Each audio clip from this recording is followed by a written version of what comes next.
Hello, this is Chef Chip from riceandgravy.com with another great recipe, limoncello. Limoncello is a lemon liqueur that hails from southern Italy, especially the Amalfi Coast. And fortunately for you and me, it's very easy to make on your own. Most homemade recipes call for vodka or Everclear, and while I personally really enjoy that kick, it's just a little too strong for most of my friends. So with a little tweaking and some help from a good friend, this is my recipe. The most important rule is that you start with a brand of alcohol that you would actually drink. While this makes for a bigger investment, the result is really worth it. Gin is the secret ingredient in my recipe.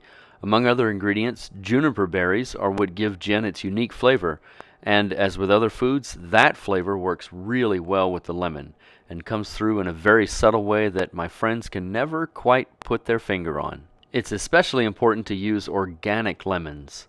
Any chemicals used in the grove are sitting right there on the surface, and that zest is what we're using to flavor our drink. I also try to avoid fruits with imperfections, like you can see right here, and there's another one right there. Alright, so let's get started. You'll need the zest from about 30 lemons. The best tool to remove the zest is a vegetable peeler. It's good at taking off thin chips of zest that will be easy to remove when we're finished with the infusion process. Be careful to remove as little of the bitter pith as possible, as it may affect the flavor of our drink.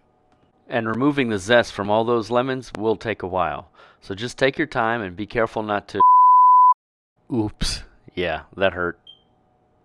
Now all the zesting is done, you'll need a good wide-mouthed glass jar that holds at least 2 gallons. Not plastic, and definitely not aluminum. All the zest goes in, and all the vodka. And don't worry, the alcohol is not getting wasted. It is going to a happier place, believe me. And now all the gin. Put a tight-fitting lid on top. I ended up covering this with some plastic wrap just to protect against evaporation. Put the jar in a cool, dark place where it will be out of harm's way for about the next month or so. And voila! There it is! This is after about 6 weeks. This is longer than I really intended. About a month is all you need. In my experience, there really isn't any difference in waiting 3 weeks or 3 months. The results are the same. The only important thing is that you get in there every 7 to 10 days and give it a gentle stir. Now, if you look at the chips, you can see that they are a little paler, and what you're looking for is they should feel a bit like a stale potato chip. Not quite as brittle as they were before. Alright, now let's get in there and take a little closer look. I want to show you something. All that time sitting around in alcohol causes the zest chips to break down a bit. And if you look closely, you'll see the little particulates floating around in there. These bits will affect the appearance of the finished product and eventually make your drink cloudy. They have to be removed. I finally settled on using a commercial coffee filter basket for this job. What makes these special are these little ridges. They keep the coffee filter from sticking to the sides, which allows for a faster flow. A funnel will not do the job. You'll also need to find the right size coffee filter for your basket. You could get a box of 200 plus from your local hardware store.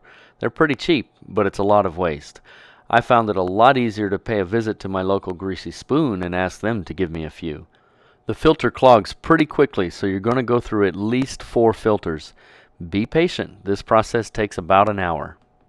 Alright, so the filtration is done. Now we need to make our simple syrup. The ratio for the syrup is 3 parts filtered water to 4 parts of white sugar. And we're not trying to cook anything here, just dissolve the sugar. Once it's dissolved, you are done. Now it's time to portion into bottles. I'm using an 8-ounce swing top bottle. I also get these from an online source. I'll include a link down in the description and on the blog. But basically what you're looking for is any kind of a bottle that gives a good seal. A funnel is a good tool to use here to get the limoncello into the bottles, but a pitcher with a good pour spout like I've got right here will do just fine. And after an overnight visit in the freezer, your limoncello is ready to serve. Here we are the next morning. I don't always drink in the morning, but when I do, it's limoncello. Let's have a little taste, shall we? 6 weeks in the making? Yeah, I can't wait any longer.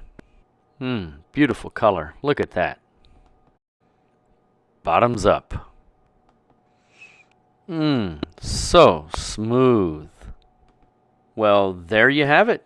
I hope you enjoyed the video, and I hope you're inspired to make your own limoncello. If you are, leave a like below.